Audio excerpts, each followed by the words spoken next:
तो चलो बच्चों, हम पिछले क्लास में पिछले पीरियड में हम थे अवसादी या सेडिमेंट्री शेल यहाँ पर। उसमें हमने ये प्रकार देखे थे। अवसादी शेल के उदाहरण बलुआ पत्थर जो रेत के दोनों दानों से बनता है। जैसे ये सब जो चित्र आपके नज़र आ रहे हैं ये सब सेडिमेंट्री यानी कि अवसादी शेल है। और अवसादी शेल के ही अंतर्गत अंदरूनी ज़मीन के अंदर में जो दबे हुए ऐसे जीवाश्म भी नज़र आते हैं, और ये कई बरसों के कारण, दबे रहने के कारण ये जीवाश्म ईंधन में परिवर्तित हो जाते हैं। यहाँ तक हमने देखे थे।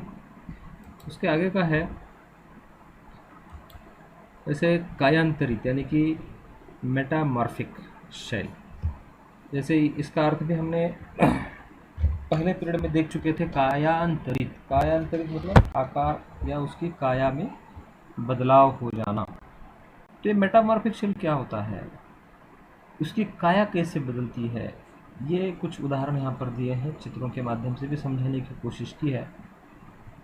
आग्नेय एवं अवसादी शेल, देखिए आग्नेय और अवसादी दोनों जब उच्च ताप और दाब के संपर्क में आते हैं और एक बहुत लंबी अवधि तक दबे रहते हैं, तो उच्च ताप दाब के कारण कायांतरित शैल, कायांतरित इसकी काया बदल जाती है।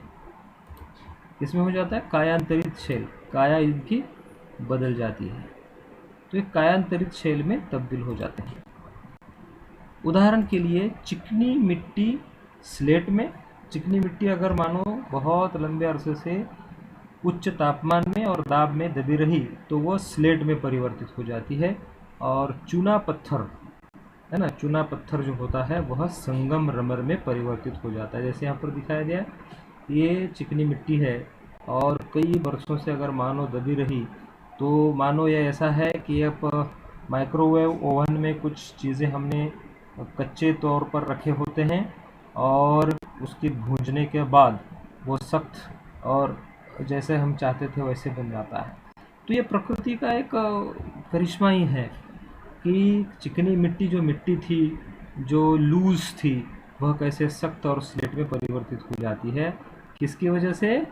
उच्च ताप और दाब की वजह से, ये ध्यान में रखिए। और उसी का चूना पत्थर जो ऐसा था और मानो ये जमीन के गर्भ में गया और संगमरमर में ये परिवर्तित हो गया।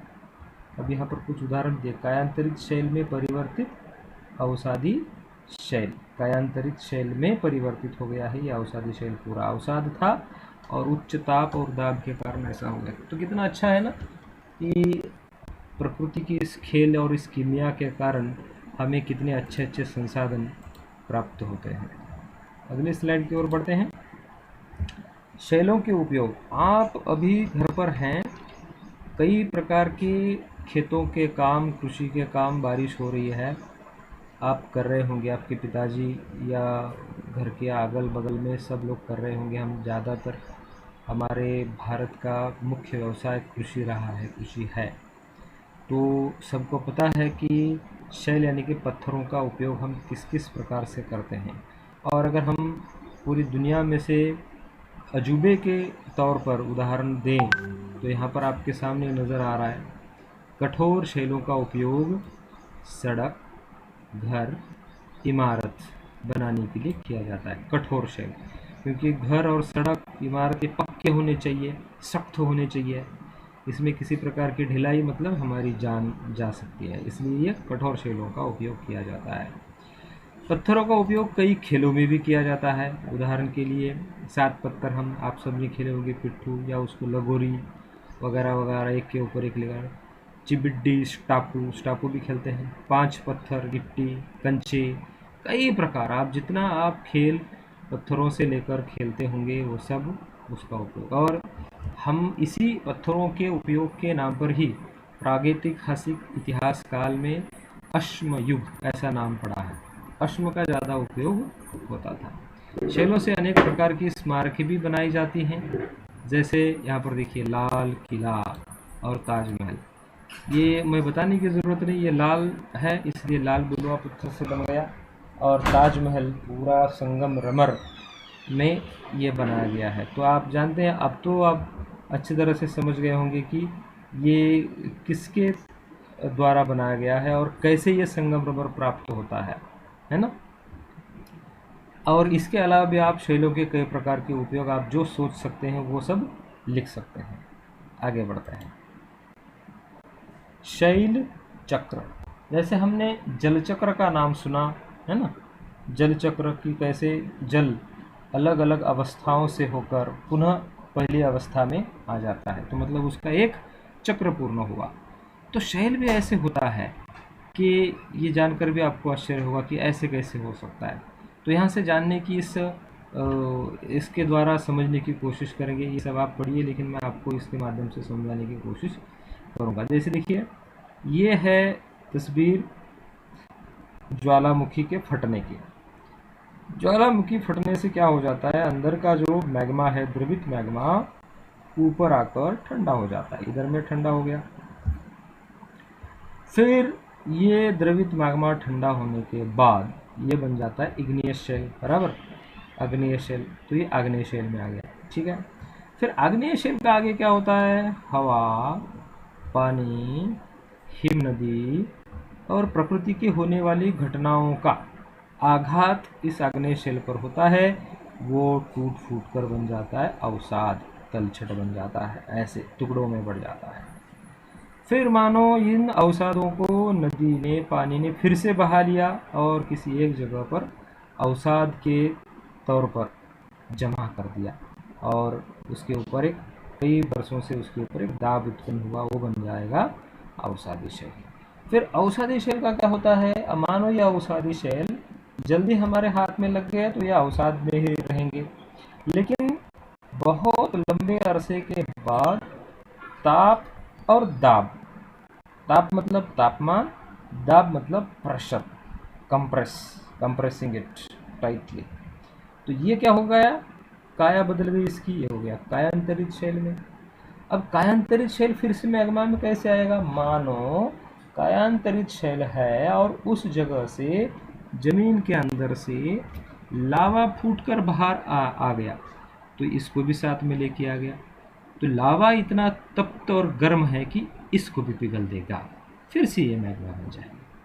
तो जैसे ये चक्र मैंने आपको बताया, तो ये किसी भी अवस्था में तब्दील हो सकता है, इसलिए इसको कहा गया है शैल चक्र। आग्नेय शैल से अवसादी शैल, अवसादी शैल से कायांतरित शैल, कायांतरित शैल से आग्नेय शैल, आग्नेय शैल से फिर से अवसादी, अवसादी से कायांतरित। ये चक्र निरंतर चलते आ रहा है, लेकिन हमारा लाइफ, ह्यूमन लाइफ या किसी भी अन्य प्रकार के पौधे वनस्पति का भी ये लाइफ उतना नहीं है कि इसको पूरे एक चक्र को देख सके। तो हम ये भूगोल के अध्ययन से उपलब्ध साक्ष्यों, प्रमाणों के आधार पर ये बता सकते हैं, ये अनुमान निकालते हैं, सही अनुमान निकाल पाते हैं कि ये शैल चक्र होता है। ठीक है, आगे देखें। अभी जैसे क्या आप जानते हैं कि आपकी किताब में ऐसे कुछ तथ्य दिए हैं, क्या नज़र आ रहा है आपको, very good, what is this, yes, petrol pump पर जाने के बाद ऐसा नज़र आता है। ये तो हर घर में है, ये तो अभी प्रेजेंटली हर घर में ये है, ठीक है। ये है कोयला, खनिज, इन तीनों को हम इकट्ठा क्या कहेंगे, ये खनिज है। खनिज मानव जाति के लिए बहुत महत्वपूर्ण है नहीं है। इनका उपयोग ईंधन की तरह होता है, जैसे कोयला, प्राकृतिक गैस एवं पेट्रोल, ये सब है ना, उपयोग कर रहे हैं हम। तो ये एक खनिज भी प्रकृति के इस पेट के अंदर दबे होने के कारण उत्पन्न हुआ है। अब इसके अलावा और क्या क्या उपयोग है हमारे, देखिए, क्या आप जानते हो खनिजों का और क्या क्या उपयोग है? तो हमने पत्थरों का उपयोग जैसे देख लिया था, इसी प्रकार से जो दबे, ये सब खनिज कहाँ से आता है, शैलों में तो छुपा होता है, शैलों के इसमें ही अशुद्ध रूप से होता है, उसको हम अयस्क कहते हैं। अब देखिए, खनिजों का उपयोग होता है उद्योगों में, औषधि बनाने में, उर्वरक, यानी कि ये उर्वरक है, खाद मतलब उर्वरक, उर्वरता बढ़ाने वाला, इसलिए उर्वरक। औषधि में इसमें भी होता है केमिकल्स। और ये देखिए जैसे लोहा लोहा और सोना चांदी, ये भी खनिज है, धातु धातु खनिज है, इसका भी उपयोग हम करते हैं। ठीक है।